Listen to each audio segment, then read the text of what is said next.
Hello and welcome back to the channel. Well, it's been a hot minute since the last video, and the channel's been a little quiet, and I am sorry about that. But I was going through some stuff with the van that I probably could have just pulled out cameras and talked about while it was going on, but my brakes are needing to be worked on. I did have them assessed. That's part of the reason why things have been so quiet, is because while I was waiting for my appointment to get them checked out, it was pretty much a couple of weeks of just staying put and not moving, as little driving as humanly possible. I did get them looked at. They are fine for now. They are going to need work here in the near future. So I'll have to eventually get an appointment scheduled out to get that work done, but it is going to cost a fair amount that I don't have at this exact moment. So we're still going to kind of take it easy. That's not to say that we're not going to try to get out and do some stuff this summer, but I do have to keep in mind the fact that my brakes are on a time schedule right now. But we will be getting those taken care of. Now, some other things that have been going on. Ordered a couple new things here and there. One of them being this little Firemaple backpack stove, and I kind of played around with this a little bit yesterday, and I want to see if I can get it good and dark in here and kind of show you guys how this thing works, because for what this is, and as little as this guy is, it's actually really kind of impressive. It is a backpacking stove. It's not going to be something that I use for full-time cooking or anything like that. I mean, I have a regular stove for that, but I did get this to keep in my day pack. I do have another backpacking stove in my day pack, but it is a larger, bulkier unit, and I want to try to slim down my pack a little bit more.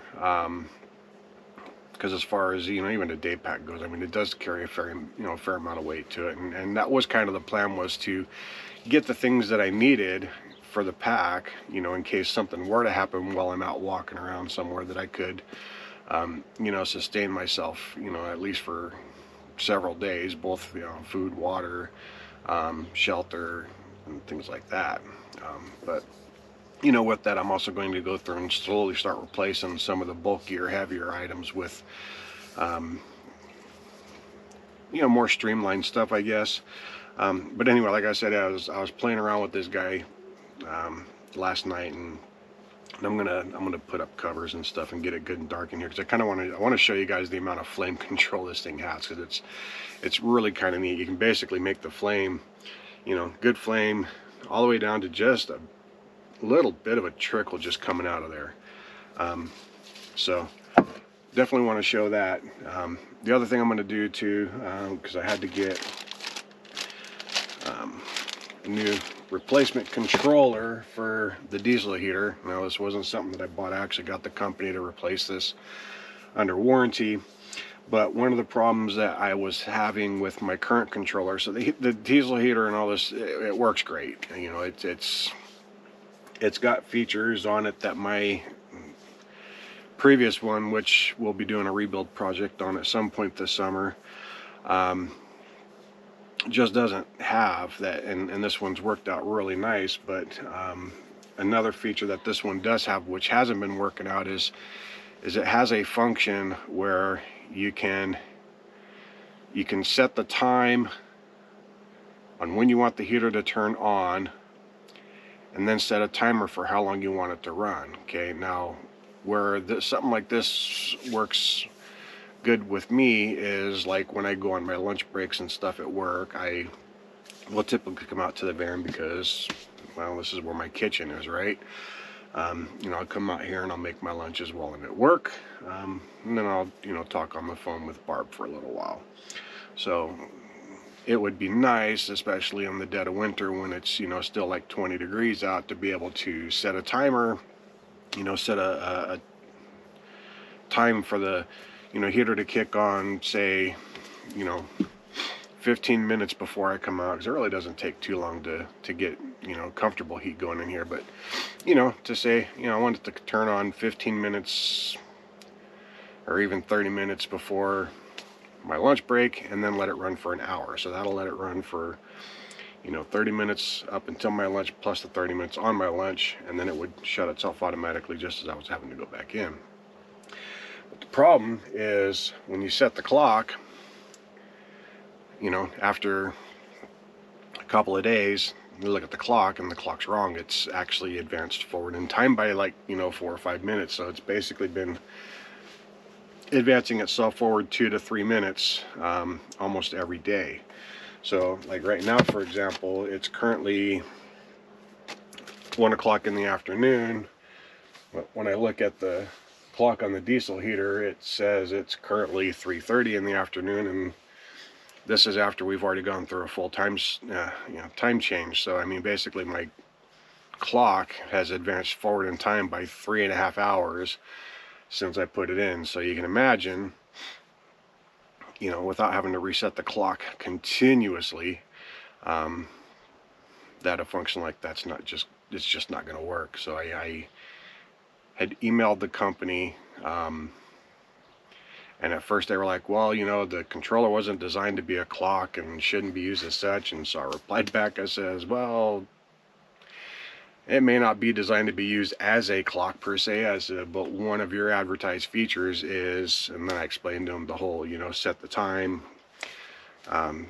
just right off of the website. This is what this thing's supposed to do, and this is how it's supposed to work. So it kind of relies on the fact that that clock be correct, right? So after bantering back and forth with them for, I don't know, probably a week or so through email, you know, several messages back and forth, they finally said, okay, well, is your address still blah blah blah? I said, yeah. So they sent a new one, and it arrived the other day. So I want to get that put in and get that configured, get it all set up, and then we'll run an update on that at some point to see if maybe if that clock's going to work.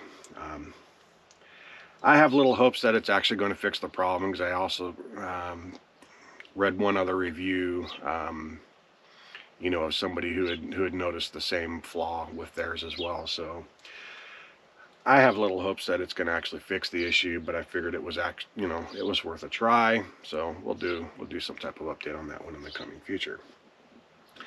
Other things coming, you know, it's, I don't know, probably mid-60s right now.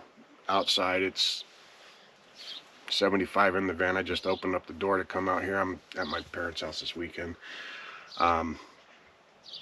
But weather's starting to get nice, so we're going to start getting out. And I actually want to go through my day pack, because I have, like, you know, some of those dehydrated foods in there that I keep in there for, you know, emergency foods just in case.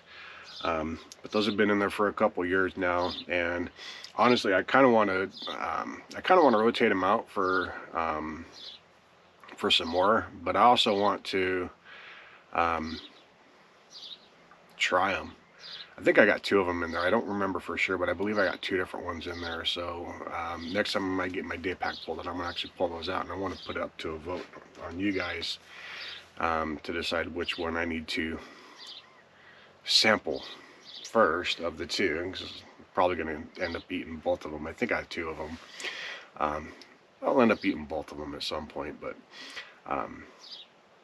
I think it'd be interesting to do just do a video sampling those. You know, I've seen other people sample them, and some say they're really good, and some say they're not so much. So I'm kind of curious to experience it for myself. So we'll have that to look forward to as well. But other than that, not a whole lot else going on at the moment. I'm going to get it darkened up in here so we can play with the stove a little bit. So we'll do that real quick. Alright, so the stove is by a company called Firemaple, and it literally is that small, right? It's a pretty small unit. It screws onto these isopropane butane, whatever the propane butane fuel mix canisters. Basically, it's the same one that my JetBoil uses, but it's pretty simple. You just kind of rotate these things up until they're all up, and then you can put them all in a position like so. Here's your on-off valve here.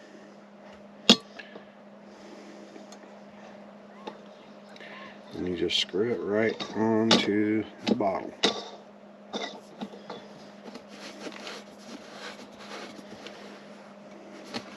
Okay.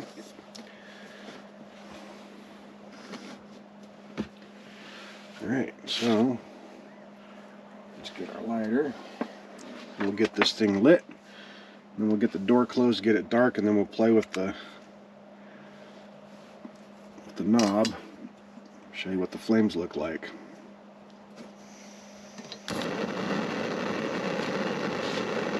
Alright.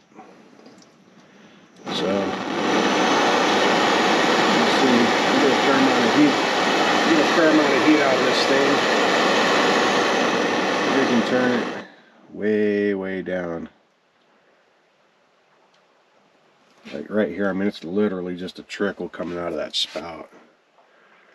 So if you wanted to simmer like water, you know, something like that, so heat up your water and then just maintain your water's temperature or whatever.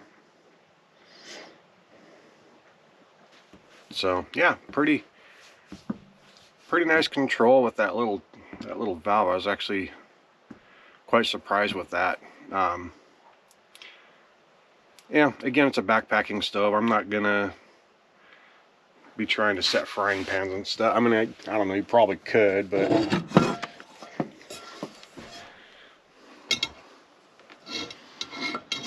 there's not a whole lot of, I'm basically having to offset the entire frying pan by quite a bit to get it to balance on top of that thing. So, not for frying pans or, you know, anything like that.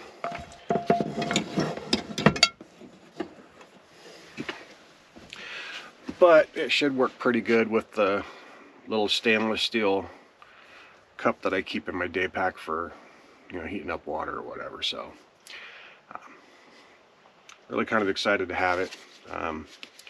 It also comes with a little carrying pouch. You can see even the carrying pouch is like, I mean, this thing fits inside this pouch, and this pouch fits inside the palm of my hand. So really super small, compact, really lightweight, great for you know, backpacking. I'll have a link to this in the description. Whether or not it'll be an affiliate link, I don't know yet. Haven't had much luck with the whole affiliates thing, so we'll see.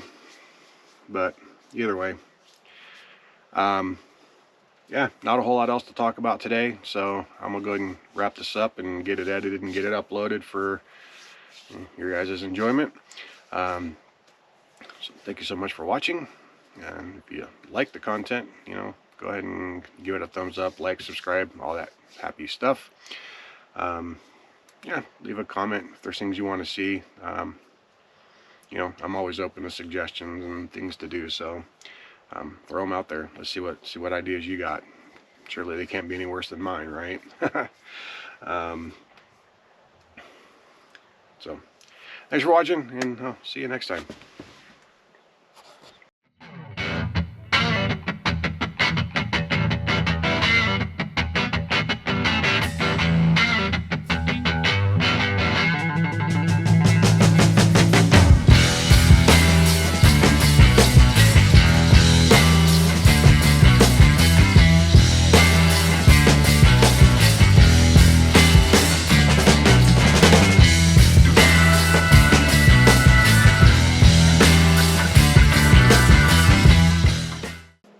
Brakes are fine until, you know, we can get a little bit more money saved up for, yeah.